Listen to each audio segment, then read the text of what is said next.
I want to read to you the Beatitudes again, but I'm going to read to you out of a different English translation than what we have been. It won't be on your screen. I just want you to close your eyes. Don't go to sleep on me, but close your eyes and just listen to what it says in the Beatitudes as I read them.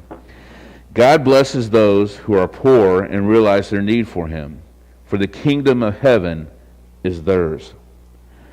God blesses those who mourn, for they will be comforted. God blesses those who are humble, for they will inherit the whole earth. God blesses those who hunger and thirst for justice, for they will be satisfied. God blesses those who are merciful, for they will be shown mercy. God blesses those who are pure in heart, for they will see God. God blesses those who work for peace, for they will be called the children of God. God blesses those who are persecuted for doing right, for the kingdom of heaven is theirs. And as I said, you can open your eyes now. You can just kind of relish in these blessings. And if remember, we talked about, it's on your screen, we talked about that this word blessed, that some ways a better translation for us to understand today is the word happiness. Okay? And happy are you if you do these things. And I think it's a great way that Jesus began the sermon. It's a great thing for our lives. I like it because it says, here's something you can do. And Christianity is different from other religions because Christianity is based on faith. It's based on, hey, God reached out to us and did something for us. And all we have to do is receive that. Say, God, I believe that. I receive it into my life. Whereas most other religions are about what you can do for God, not what God has done for you. And I like these Beatitudes because God is saying, hey, I love you so much. I sent my son Jesus to die for you, to live as man, to live as God. Jesus died on the cross, bore our sins, was raised again, conquered death and hell. And I did that because of my love for you. And Jesus said I would do it again and again and again if I had to, but only one time was necessary. I love you that much. But then he says, hey, you want to experience the full life that I have for you? Here are some ways. You can be blessed if you do these things. So today, as I said, we're going to talk about Matthew 5:9. Blessed are the peacemakers, for they will be called sons of God. Sounds pretty easy, right? Peacemaker. Well, when we talk about peacemakers, there's many things that come to mind. Now, my boys, they love each other, and they get to watch the sermons oftentimes online. So boys, if you're watching, hi Nancy too, okay. Hi, Mom. Mom's always watching. Hi, Mom. But they love each other. Most of the time, they get along with each other. Now, I say most of the time because, they are brothers.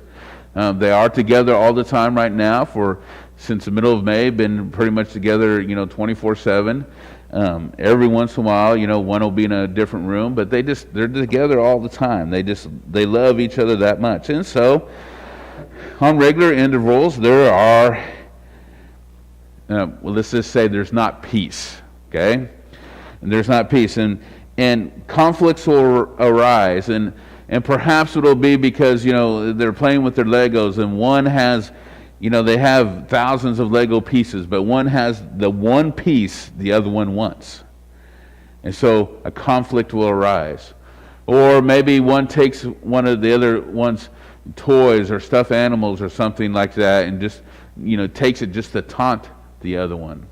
Or maybe they're playing a game and one does better than the other, and so they just get mad at each other, and so they get angry with each other, and there's all these little kind of mini wars going on all the time. Okay, now it's normal. As I said, it's normal because they are boys, they're brothers, and they're with each other all the time.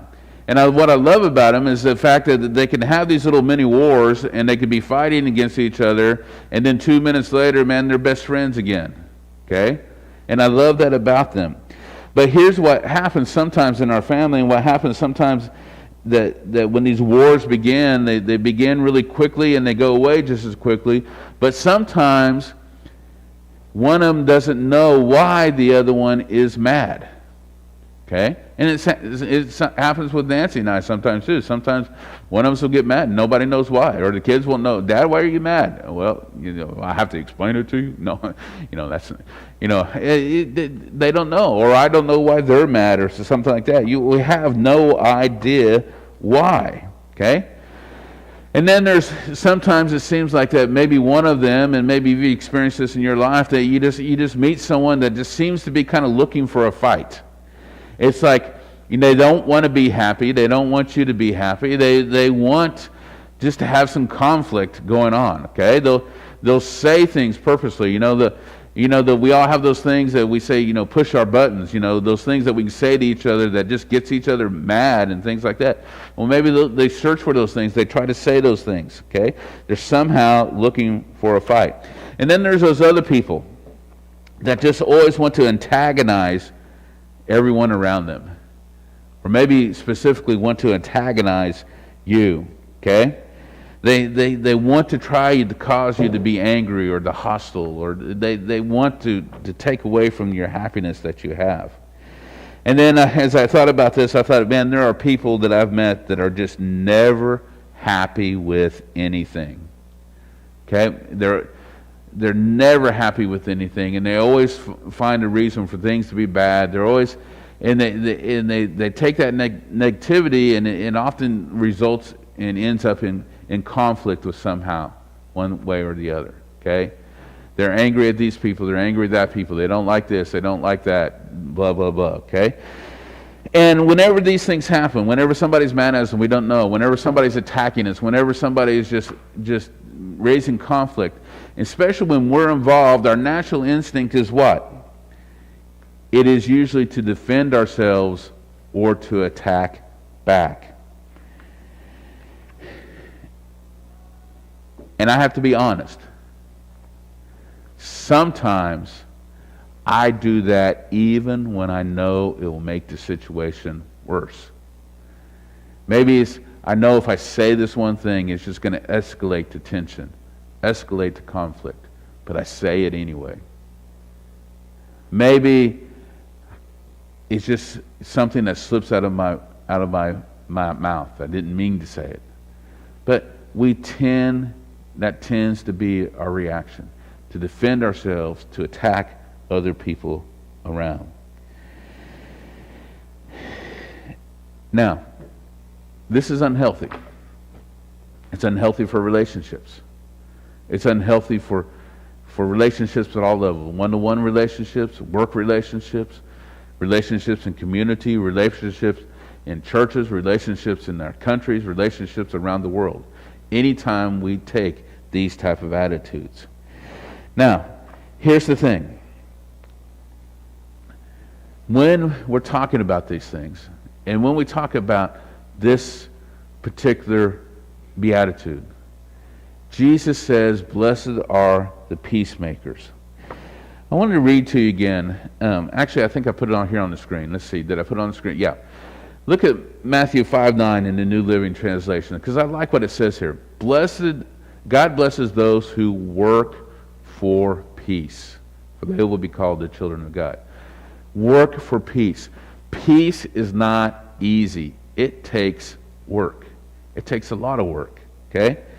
It takes work from you and I, and just in how we deal with people, how we react to people. It takes work because sometimes we have to have patience, we have to have endurance. But it takes a lot of work. But when God says you put that work in, you will be blessed. So, working for peace doesn't come natural for us, something we need to do. Look at Psalms 34:14. It says, "Turn from evil and do good, seek peace and pursue it." Okay? God doesn't say peace will come easy to us either. He says we need to seek it out. In other words, we need to do exactly what the other verse said. We need to work for it. We need to try to find it. We need to search for it. We need to pursue it. Pursuing something doesn't mean that you catch it automatically, but it means that you put an effort into it. So it is something that we need to work at. Here's the thing. what we're going to do today is we're going to talk about several things. I got way too much today, but since we're doing online service, I can preach for an hour and not worry about it. But I got way too much today. Next week, I'll try to cut it down, make it shorter. We got way too much to do today. But what I want us to do is I want to give you several ways of being a peacemaker, several things you can do to promote peace around you, in your life and around you as well. Now, here's the thing. None of the things I give you will guarantee peace. You put them all together, you do all of them, it won't guarantee peace. But it will put us on the trail to pursuing peace and seeking peace. It can lead to peace, and a lot of times they will lead to peace. But there's no guarantee in it. It is hard work. Before we do that, let's look at what a peacemaker is. A peacemaker is the person who's at peace with God. Look at Romans 5:1. It says, therefore, since we have been justified through faith, we have peace with God through Jesus Christ our Lord. As believers, you and I, because we have put our faith in God, we have peace with God. So that's the first thing about a peacemaker. Let me go back to that. The person who's at peace with God. And if you want to be called a peacemaker and you don't have a relationship with Jesus, now is the day to have a relationship with Jesus. Now is the day to say, God, I don't understand all this, but I believe that you came. Jesus, I believe you came, lived as man and God, died on the cross for my sin, was raised again so that I can come to God. And I put my faith in that, I put my belief in that, I put my trust in that. And just tell God that. And God will say, welcome into my kingdom. John 1:12 says, those who received him, to those who believed in him, he gave the right to be called children of God. You will be called the children of God. You'll be part of God's family. Just express that to him. You don't have to worry about knowing everything. I don't know everything for sure. I know scholars and people that studied the Bible, intensely all their lives. They'll say they don't know everything. You don't have to know everything, but what you have to do is make a decision that you're going to trust in the gospel. You're going to trust in the good news of Jesus Christ. So we trust in that when we have peace through God, Jesus. Look at Ephesians 2:14. You can read the whole verse, but let me read you just this part of the verse. It says, for he himself is our peace. Talking about Jesus. Jesus is the reason that we can have peace. Jesus is the reason that we are at peace with God. One of my commentaries says this. It says, Paul sought to connect Christ and peace as comprehensively as possible. So in other words, he wanted them to be synonymous with each other. Okay? Jesus is the one who makes peace possible. Jesus is the one who announces peace's availability. And it is in Jesus whom peace is enjoyed. All because of what God has done for us. Because of his love for us. We can be at peace with God. And that's the first step of being a peacemaker. So are you at peace with God? But also, are you at peace with others? Because a peacemaker is a person who endeavors to make peace with others. Okay? He's not just, he's working for it, as we said before. He's seeking it out. Okay? He's pursuing it. He wants to make peace with people around him. Now, if you are one of those people that like to be an antagonist, that like to raise conflict around you, okay? I'm not saying that's completely wrong, because sometimes we need opposing opinions to think things through. But are you doing it because you're trying to create conflict, or are you doing it because you're trying to make people think? Okay? And consider that. Because those who endeavor to make peace with others are peacemakers. Look at Romans 14:19. It says this, let us therefore make every effort to do what leads to peace and mutual edification. Okay? Every effort, again, talking about being at hard work. Look at 2 Timothy 2:24. Okay? The Lord's servant must not quarrel. In other words, he seeks peace. He doesn't seek conflict. He doesn't seek fights. He must be kind to everyone, able to teach, and not resentful. And then the person who promotes peace is also who a peacemaker is. 2 Timothy 2:14. Reminding them of these things, warn them before God against quarreling about words. It is no value, and it only ruins those who listen. And so Paul's telling Timothy, he said, hey, when you talk with leaders, remind leaders. When we talk with believers, remind believers, don't do things that cause quarrels. Okay? Okay? Look what it says. Warn them before God against quarreling. In other words, try to have peace in your life, not conflict in your life. Search for it and try to do that. So peacemakers are at peace with God. They seek peace in their relationships, and they promote peace around them. Okay? They don't distract from it. So that's who a peacemaker is. So that's pretty easy, right? Now, let's look about how we can establish peace. Okay?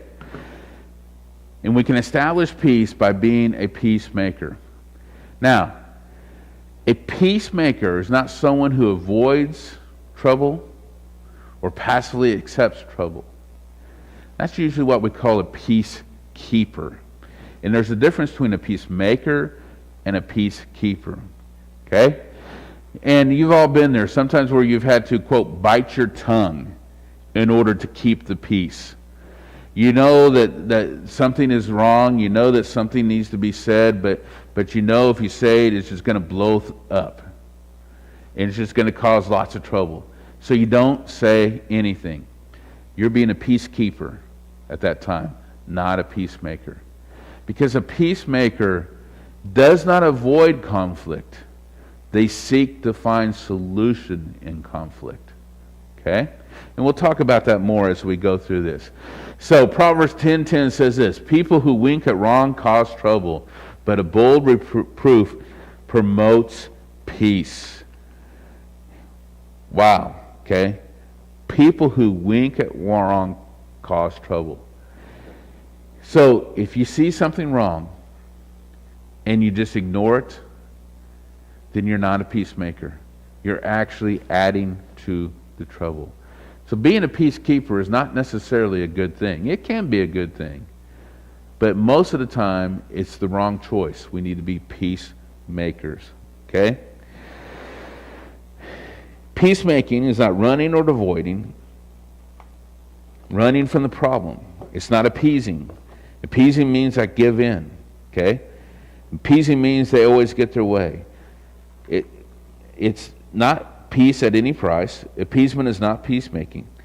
Jesus never ran from a legitimate conflict. Think about Jesus. Jesus is called the Prince of Peace.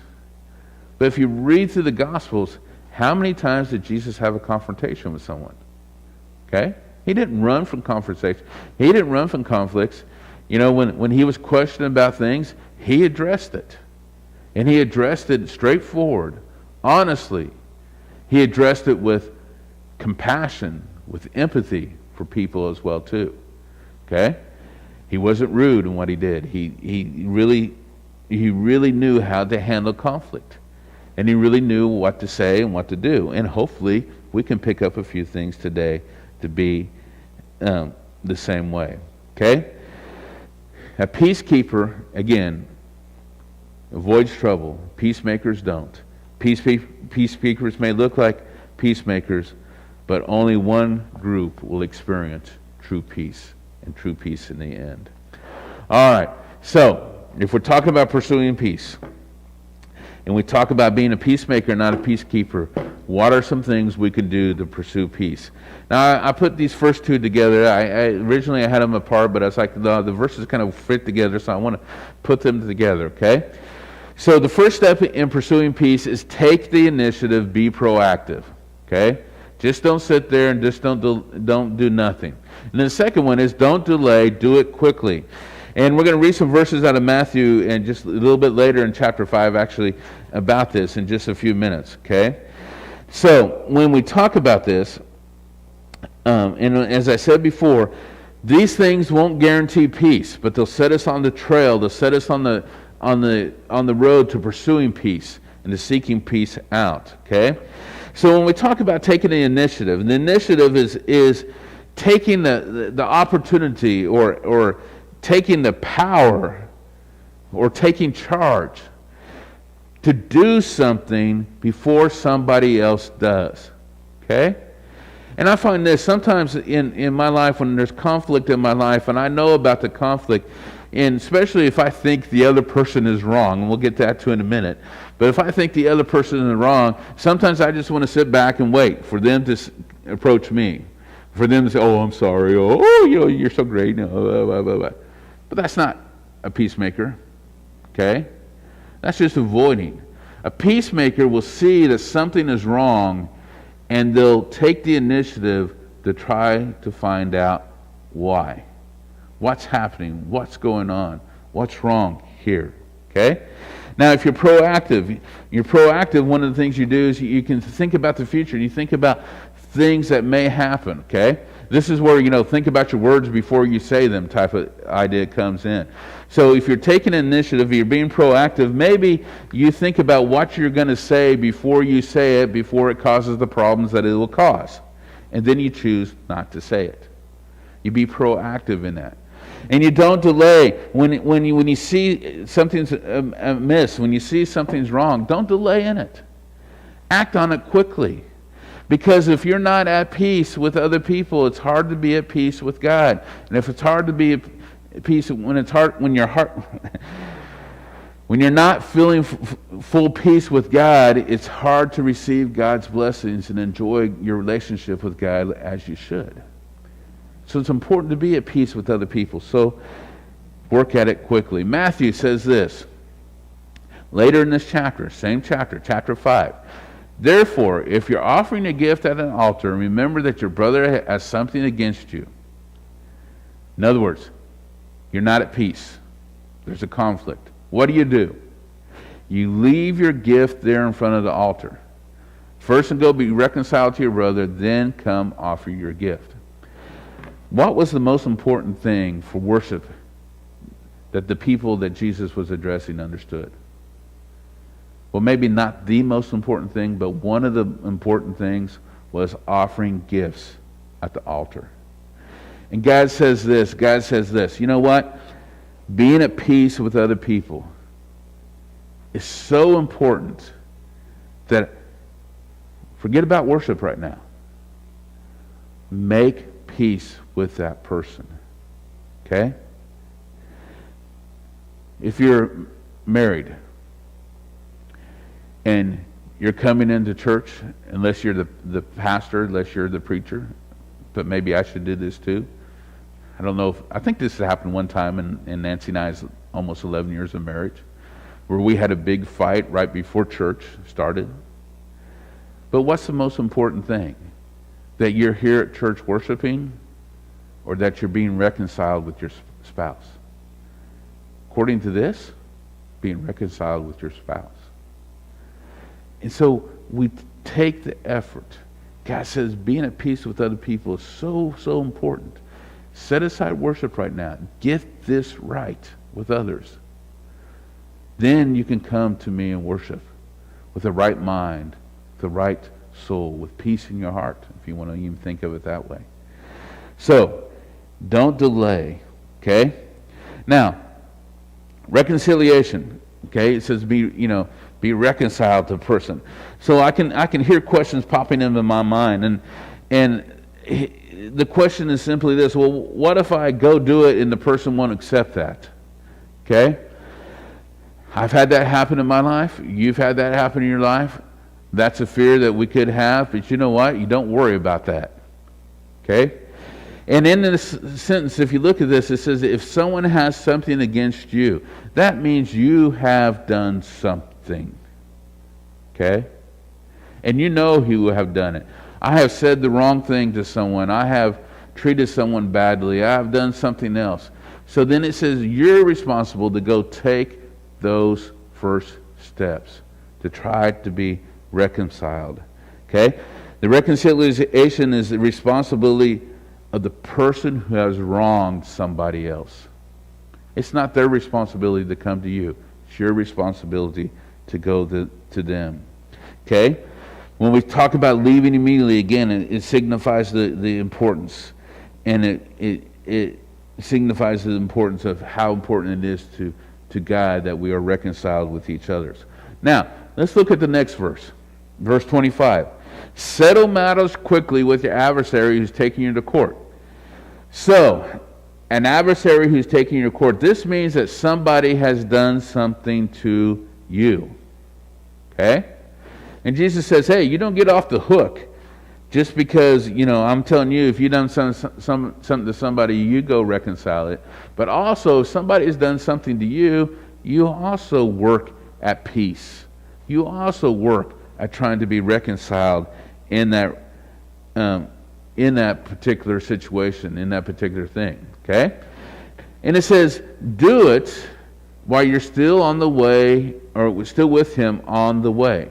So it means as early as possible, as soon as you can, even before it gets to the height of it, you try to settle it. You try to figure out what's going on. Maybe you can offer forgiveness. Maybe you can offer, love. Maybe you can offer other things. You don't try to retaliate. You don't try to escalate. You try to solve the problem, okay? You do things quickly. And to make friends quickly is actually is one of the ways that this could be translated, okay? But there's more to the verse. And let's look more to the verse. Look at the verse. It goes on and says this. Or he may hand you over to the judge, and the judge may hand you over to the officer, and you may be thrown into prison. And I tell you the truth, you will not get out until you have paid the very last penny. Okay? Now, I have to confess, I've always read that and I thought, well, okay, an adversary takes me to court, need to settle it so that I can protect myself. But that's not what this is about. Okay? This is not protecting yourself. Okay? Jesus is saying, hey, there is a serious problem here. Somebody is seriously angry at you.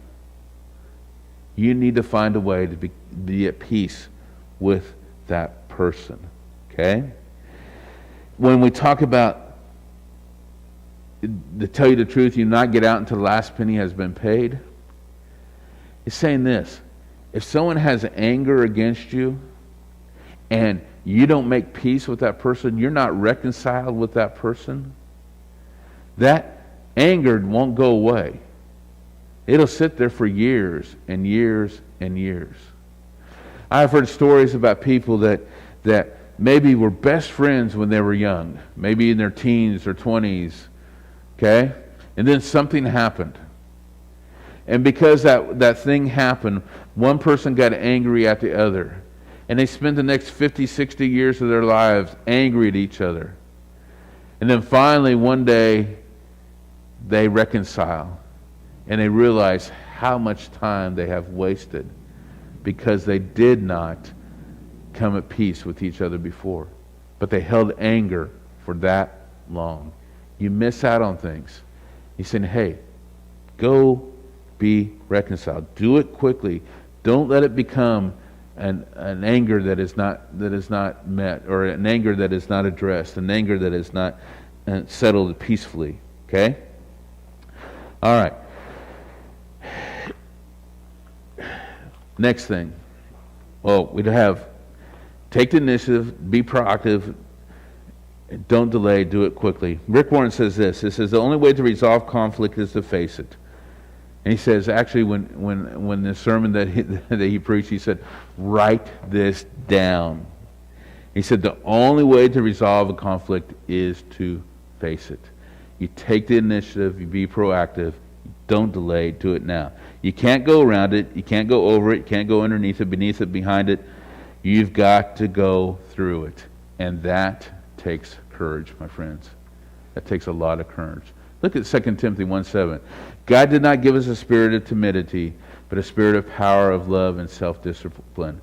It takes courage to work at peace. It takes courage to address these things, but we need to do it. Okay? So the next thing when we talk about pursuing peace, we said we take the initiative, we be proactive, we don't delay, we do things quickly, and then we ask God for wisdom. Okay? Resolving conflict, being a peacemaker is very, very difficult. You know, how if you say you're thinking about a conversation, or you're thinking about a person right now that you need to go make peace with, well, how do you open that conversation? How do you approach them? What do you say?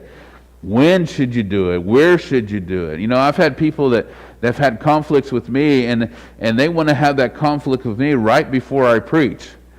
And I have to admit, I don't appreciate that timing. I know I have had conflicts with people, and I've tried to resolve them, and my timing hasn't been good. So when should you have a conversation? Because even though you need to do it quickly, sometimes right now is not the appropriate time. Okay? Consider when you need to have that conversation. When would it be? Where should it be? Okay? Should it be in private so that you all can talk freely, or should it be publicly? Okay? I have seen people try to resolve conflicts at a coffee shop. And they're not speaking like they want to speak because everybody else is around. Now that may be a good thing, but it also can mean that they're not sharing deeply what's on their hearts. Okay? What do you say? There's so many questions we can have. There's so many things that could go wrong. There's many things out of our control. And so simply, when we start thinking about it, somebody when there's a strain in our relationship, somebody that we need to approach, maybe a spouse, maybe parents, kids, maybe somebody at work. We're scared about it. We don't know what to say. Again, we don't know all these things that we can't control. So what do? We should pray for wisdom. Okay? There have been many conflicts that I've had, and many times, where I have not sought God's wisdom, and the conflict just got worse. There have been many conflicts, and the older I get, the more I practice this, that in the middle of the conflict, even though I'm listening intently, in the back of my mind, I'm praying to God, God, give me wisdom in my reaction. God, give me wisdom in my words. God, give me wisdom in my understanding. Father, give me wisdom in my empathy. Give me wisdom in this whole situation. And when I do that, and when I seek God's wisdom out, here's what I find. I find that the conflict de-escalates or gets resolved very quickly. Not 100% of the time, but most of the time. But if I don't seek God's wisdom, I can pretty much guarantee that conflict's going to escalate. It's going to get worse and worse and worse. When I go with my gut, when I go with my emotions, when I go with the facts that I have, peace is usually not the end result. But when I seek God out, seek His wisdom, usually peace is there. You all know this verse, James 1:5. If any of you lacks wisdom, he should ask God, who gives generously to all without finding fault, and it will be given to him. Now maybe you're having a conflict with somebody that you know very well. And maybe this is one of the things that you can open the conflict with, open the conversation, not the conflict, open the conversation with. Say, hey, I know we've been having some difficulties, and I know that I'm at fault, but I just want to solve this. Can we just pray that God gives us wisdom as we talk about it? Okay? And who knows? Maybe they'll be willing to pray with you. Maybe not. But God will grant you the wisdom you need. Look at this. Later in James, he says this. But the wisdom that comes from heaven is what? Pure. Then what? Peace-loving, considerate, submissive, full of mercy, good fruit, impartial and sincere. Peacemakers and sow in peace raise a harvest of righteousness. So you pray for wisdom. God's going to say, hey, you need to be considerate of their feelings. You need to be considerate of their side. You may need to be submissive. You may need to admit that you've got a big part in this conflict, because that's something we often don't like to do. You need to be merciful, full of love, full of forgiveness. Okay? All these things are part of what wisdom is. Wisdom looks for positive. Wisdom looks for the good. So we ask God for wisdom. We take the initiative. We're proactive. Okay? We don't delay. We do things quickly. And then what follows along with it is consider your part in the conflict. Okay? As a child, sometimes you will point fingers and accuse somebody. Hey, you did this, you did that. And I was always told, you don't point fingers at somebody else because there's always what? 3 fingers pointing back at you. Okay? And I like that idea, and I like that illustration. Is if you accuse somebody, yeah, you got 3 fingers pointing back at you. That means you're probably at least partially responsible. So I can remember one time going like this, you, okay? It's all you. But yeah, well, okay, that's just me as a kid. And I Googled this, and I Googled it, and I was like, well, is there anybody have anything to say out there? And of course, in today's world, everybody has something to say about everything, okay? But there's one page I found, and one site I found, and I like they put these 3 questions with it. And I thought this is pretty good. It relates to our sermon today. What happened? Why did it happen? And how will I handle this? Okay? And so when we're talking about considering our own responsibility, well, what happened? Go back and think deeply about what happened with the first conflict. What, maybe even before that conflict, maybe what led up to that conflict. Okay? Why did it happen? What did happen? How will you handle it? And think about how you will handle it, what you will do. Okay? And I think when we ask these questions, especially these first 2, and we ask them honestly, we may find the cause is partially or all of us. Now, we may not find the cause is partially us or all of us, but it's a good thing to look at. But we may find even if the cause wasn't because of us, maybe we added fuel to the fire. Maybe the things we said, how we reacted, just made the conflict worse. Okay? So we ask ourselves, what were the motives? What were we thinking? What was going on during that conflict? Look at this verse, James 4:1. It says, what's the causing quarrels and fights among you? Don't they come from the evil desires at war within you? See, he's saying, hey, within us, we have a battle. Yes, you are Christ's child. You are a child of God when you receive and believe in Christ. But we still have the battle between the old self and the new self raging on in us. Okay? And it's a battle that's there, and it's a battle that sometimes causes conflicts in our lives because we give in to that old self. Because we want to be selfish, or we're prideful, or we just, we don't like that person for one reason or the other. And so we develop conflicts within that. Are they causing or adding to the conflicts around you? Consider those things. Look to what James says in verse 17. It says this, but wisdom that comes from heaven is pure, peace-loving, considerate, submissive, full of mercy, good fruit, impartial, and sincere. Some of you are like, didn't we just read that verse? Yes, we did. But it applies here as well. When we go back and we evaluate and we think about it and we consider our part, were we considerate? Were we submissive? Were we full of mercy? Did we promote good fruit? Did we show these characteristics in our lives? King Solomon in Proverbs gets a lot more specific. He says this, pride breeds quarrels. Pride breeds conflict. But wisdom is found in those who take advice. We can get advice from Scripture. I did just a quick survey of Proverbs. I said quick survey. I went to BibleGateway.com. I searched the word fool in Proverbs in an NIV version. 74 references to a fool in Proverbs.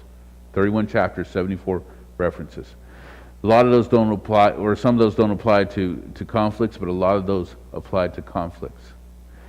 And I have discovered that those Proverbs, that I've read those Proverbs throughout the years and read those Proverbs throughout the years, that some of those things that when I'm having a conversation with somebody and there's a conflict arising and the conflict is boiling and they say something and there's part of me that just wants to answer that, there's one of those Proverbs, and I don't have the reference memorized, but it says, don't answer a fool according to his folly. And it pops up in my mind, it's like, well, if you say what you want to say, it's just going to add to the conflict. So you don't need to say it. Because they're not going to understand you right now. They're not in the mindset to understand you right now. And it goes back to that having wisdom. When to have the conversation, when to say something, when to deal with something. Sometimes it's not in the heat of the moment. Sometimes you need to cool down a little bit first. Okay? But wisdom is found in those who take advice. You take advice through Scripture. You take advice through other people and talking with other people. Sometimes I've had conflicts in my life where I've gone to people that I trust and then that I think are peacemakers themselves, and I'll say, hey, I've got this going on. How would you handle it? And see what they have to say. And if it's wise advice, take that advice. So how are you approaching conflict? Look at 1 Corinthians 14:20. It says, brothers, stop thinking as children in regard to evil, be infants, but in your thinking be adults. Now, stop thinking like children. And honestly, when we approach conflicts, we need to be mature in our thinking. A child is all about me, me, me, me. It's no fair, it's no fair. Life's it's unfair, blah, blah, blah. Okay? But we can think out of maturity. We can think out of experience. We can empathize with other people in their situations. We can consider their side of the story. There's so many things we can do and how we approach with wisdom. Proverbs 10:12, again, being very specific. Hatred stirs up quarrels, but love makes up for all offenses. What are your feelings toward that other person? Do you love them or do you just tolerate them? If you tolerate them, you're probably going to have conflicts in your life. Learn to love them. And yes, there are people that are just almost impossible to love. But Jesus says we can love all. There have been people in my life that I have not, from the very time I have met them, they kind of grate on me, irritate me. And I found that if I pray for that person regularly, and I don't mean like once a month, but if I'm praying for them a couple times a day, that my heart will soften toward them. And I'll develop a love for them. Maybe what they do still irritates me a lot, but I have a lot more patience. I have a lot more empathy, a lot more sympathy for them. And conflicts then don't arise. So think about love. Do you love the person? Do you hate the person? I have seen people who have hated other people because of education. Many of you experience because of race. People have hated people because of where they come from. People have hated other people because of silly things like, all these things are silly things, but things like, which sports team do you like or don't like? Different things. Why? We should love others. They can be different from us, but we can still love them. Hatred stirs up quarrels, but love makes up for all offenses. Matthew chapter 7, verse 3 says, why do you look at the speck of sawdust in your brother's eye and pay no attention to the plank in your own eye? So when we consider our own part in the conflict, oftentimes it's easy to focus on the other person.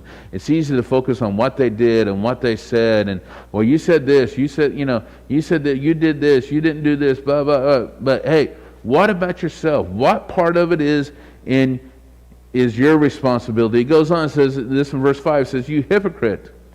First take the plank out of your own eye, then you will see clearly to remove the speck from your brother's eye. And basically Jesus is saying this, when we talk about conflicts, we're applying this to conflicts. He said, you see your part in the conflict first. And then it'll be easier for you to come to resolution, to be a peacemaker in this conflict. So, very good verses. So consider your part in the conflict. Then, number 5, listen. Okay, listen. Listen, listen, listen. James 1:19, dear brothers, take note of this. Everyone should be what? Quick to listen, slow to speak, and slow to become angry. Okay? Now, here's the thing about it is, if we are quick to listen, if we listen and we're slow to speak, usually that third thing just kind of happens automatically. Okay? Slow to become angry.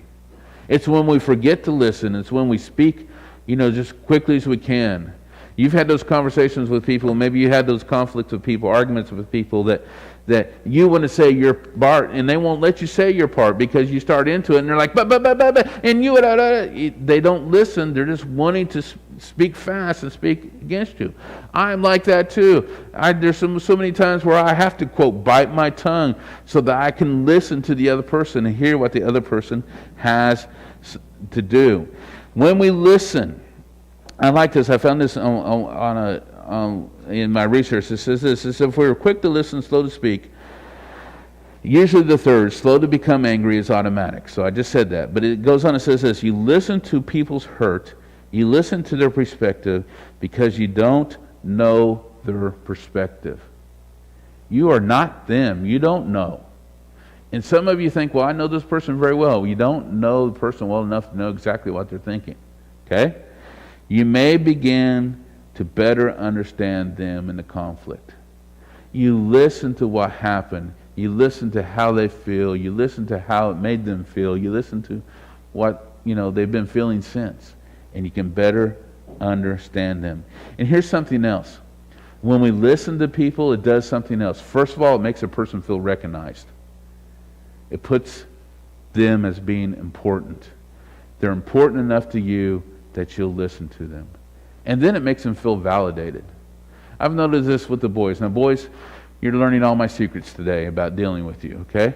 But I've learned this with them. They could be at conflict, and they could be at conflict with me. And if I just say, well, I'm your dad, and I told you so, so you do it.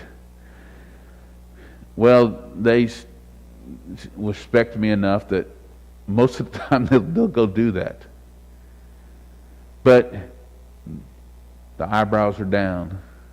There's anger on their face. They do it with anger. But if I listen to them, if I hear their perspective, if I hear their side of the story, sometimes that just resolves the conflict automatically. And it just helps relieve everybody's anger because it makes them feel like I have heard. And and they did this to me often because I'm not very good at listening. I should be better at listening. But they'll say, I didn't get to tell you what I think. It's like, okay, well, tell me what you think. Then when I still say no, they want to tell me again. And then I still say no, they want to tell me. And I tell them, no, you're not going to hear it anymore because it's the same thing. But give people a chance to talk. Listen. Listen to them. Don't listen so you know how you can respond. Don't listen so you can attack. Listen so that you can hear how they feel. To really hear a person, one website said this, to really hear a person, an employee or a colleague, is to be there for them. It's to fully connect with them, and it's both healing and helpful. When we listen, we learn, we understand, we empathize, and we connect. Listening is so important. Again, Rick Warren says this in a sermon. It says this. He says your ears are actually love organs because you're showing love and listening to them. So your eyes, when you look at people and pay attention to them, you're saying, you matter to me. You're valuable and you're worth my attention. And so he takes this one step further. He says, when you listen, also look at the person. Be attentive to them. Okay? It makes a big difference. And I've noticed this, and other people have noticed this too, that if you're talking to someone and they're looking at their phone, or they're looking at something else, or they're looking off in distance, you don't feel like you're connecting with them. But if they're looking at you, you feel like you're connecting with them. Okay? Everybody here all of a sudden looked up and looked at me just now. Okay? That's good. You guys were listening. All right. All right, let's move on. And then, again, this is another website I found this. It says, what happens when you listen is as you hear their story, you can begin to understand where they're coming from. You see their needs and what you can do to help them, which all that helps resolve conflict. And then they gave us, that same website gave us a model, okay, and they called this LEAPS because you look, it's LEAPS. Leaps, okay? And I didn't put the acrostic up there. I should have lined them all up. But you do this. You listen to the person. You empathize with their position. You ask questions for understanding. You paraphrase what you have heard and show you get it. and then you suggest solutions. This is all part of what they call the listening process, LEAPS, L-E-A-P-S, okay? Listen, emphasize, ask, paraphrase, and suggest. So when you paraphrase and you repeat it back to them, that helps you to understand that, or helps them to understand that you know what's going on. There was an Indian philosopher, speaker, writer, don't know, what religion he's from, but he had this quote, and I like this quote, and I'm going to use it. It says, when you're listening to somebody completely attentively, then you're listening not only to the words, but also to the feeling of what's being conveyed, to the whole of it, not to the part of it. So listening is more than just hearing. Listening is looking deeper into what they say, hearing deeper what they say. One thing I read said is when we talk about listening, we talk about listening to resolve conflict. It's listening for what's not being said as well too. Okay? So listening is very, very important. So we take the initiative, we be proactive, we don't delay, do things quickly, we ask God for wisdom, we consider our part of the conflict, we listen to their side of the story, listen to them, and then we speak with truth, love, and kindness. Okay? Very important. We speak with truth, love, and kindness. Again, Ephesians 4:15. Speaking the truth in love. Jesus never backed down from a conversation. He spoke the truth in love. Okay? He oftentimes, he could have just came out and, say, oh, you sinner, you blah, blah, blah, blah, blah. But he didn't do that. He chose to care for people and their feelings. He chose to care for people whom they were. He never backed down. He never softened it. But his delivery was in a way that considered who they are. Now, here's the thing. Speaking the truth itself should be a given for believers, because we are to always speak the truth. Let your yes be yes and your no be no. But for some of us, that's a problem. So if that's a problem, start working on that. Speak the truth. Okay? Don't try to deceive somebody. Don't try to get them to believe something different than what you're actually saying. Speak the truth. But frame that truth in love. Okay? Have you ever found yourself you're in a conflict with somebody, maybe you even knew that person was right and you were wrong. But because they were not speaking in love, because their words to you were so hateful, because their words to you were so cutting and were pushing you down, were tearing you down and everything else, it didn't matter whether you were right or wrong, you were not going to accept what they were going to say. I've been there, okay? You're determined to stand your ground. And that's what happens when we don't speak in love. If we don't speak in love, people will not hear us at all.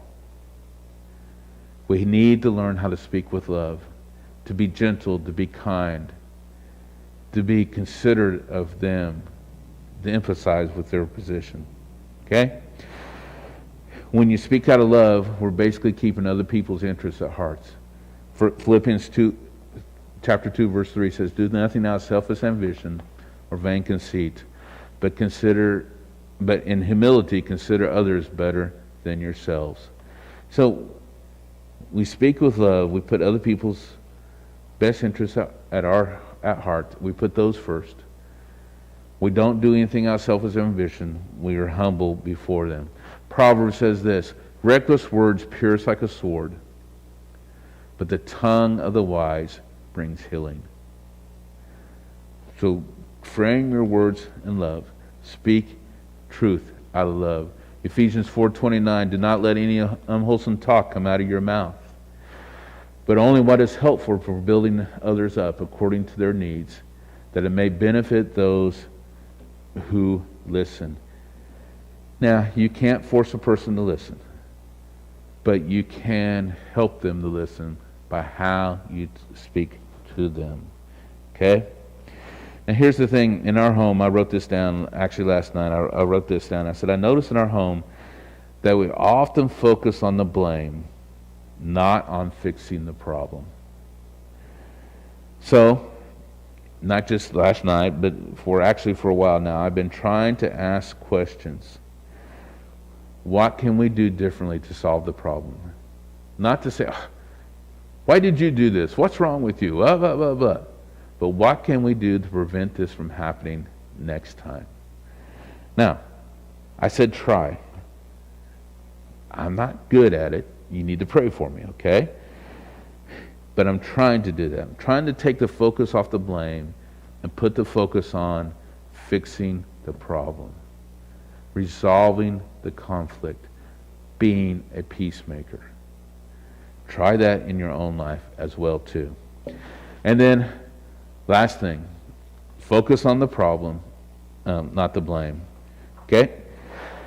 Look at this verse, Colossians 3:8. But now you must rid yourself of all such things: anger, rage, malice, slander, filthy language from your lips. Okay? He says, hey, there is no angry rage. There's no angry rage in conflicts. There should be no angry rage in conflicts.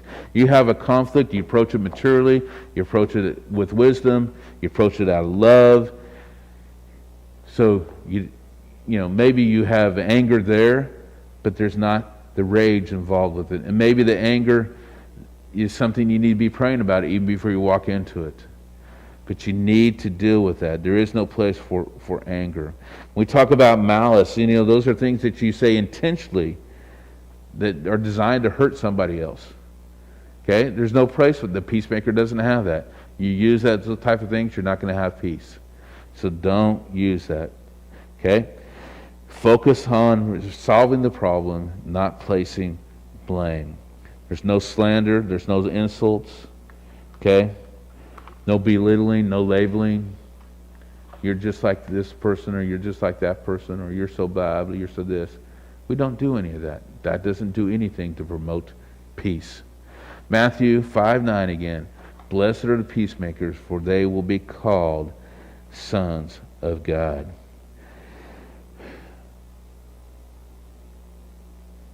Now here's the thing. We'll be called sons of God. You know, all of us were at one point or are in conflict with God. It's only because of what Jesus did that we have no conflict. You look at this, yes, part of it is black. I know some of you were thinking that already, and that's on purpose. But look at this verse. For all of us have sinned and fall short of the glory. All of us have been at conflict with God at one point or other. Even as believers, we can still be at conflict with God because we still have sin in our lives. But God said, hey, you all had conflict with me, but I am solving that conflict. You're justified freely by His grace, by God's love, and the redemption that came by Christ Jesus. See, Jesus is the ultimate peacemaker, as I said before. He made peace between you and between God. He says, take my peace and let that peace be part of your life. He's made peace with us. He's restored that relationship with us. 2 Corinthians 5:18 says this, all this is from God who reconciled Himself through Christ and gave us the ministry of reconciliation. In other words, all this is from God who made peace with you through Christ. Now go make peace with people around you. That's your purpose. That's one of the things you should do as a believer. 2 Corinthians 5:19 says this, God was reconciling the world to Himself in Christ, not counting men's sins against them. He has committed us to the message of reconciliation. See? God wants us to focus on being peacekeepers. Being a peacekeeper shows that you're a child of God. It's an indicator if you want to think of it that way. So just as Jesus came and made peace between you and God, go make peace with people in the world. And people will look at you, they'll recognize that you're a child of God, they'll see something that's in there. And that passage of Peter that Peter talks about, that so when they see something that's different within you, they see that how you handle problems, how you handle difficulties, how you approach things, how you solve conflicts is so much different. It's so refreshing. They'll want to know more about why. And then you'll be able to share with them, because Jesus made peace between me and God. And let me tell you more about that. See how wonderful it is? See how great it is? And I don't know about you, but when there's peace in my life, I'm a lot happier than at any other time. So strive to go have peace. Blessed are the peacemakers, for they will be called sons of God. Let's go to God in prayer.